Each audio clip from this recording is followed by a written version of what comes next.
हुन्छ हाम्रो अब पपेट शो छ एउटा सानो यहाँ चाहिँ तपाईहरुले उहाँहरुलाई देख्नु हुँदैन उहाँहरुको आवाज अनि यहाँ के बनेको छ त्यो मात्र देख्नु हुनेछ हुन्छ हामी सुरु गर्नेछौं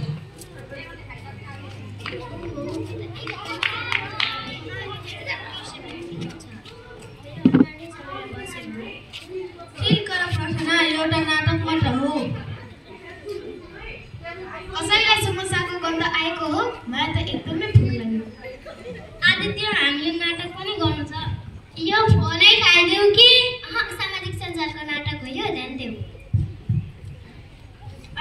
नसाउ भिडियो हेरेर समय बर्बाद गर्नु भन्दा समस्या नै खाएको राम्रो हो हामीले अनलाइनमा देखेको कुरामा ध्यान दिनुपर्छ भनेपछि भिडियो हेर्नु भन्दा बाहिर खेल्नु राम्रो हो अनमोल हामी स्मार्ट हुनुपर्छ वास्तविक जीवनमा रमाउनु पर्छ अनि समोसा पनि खानुपर्छ नाटकपछि अब राम्रोसँग नाटक गरौँ हुन्छ उहाँहरूलाई एकदम धेरै धन्यवाद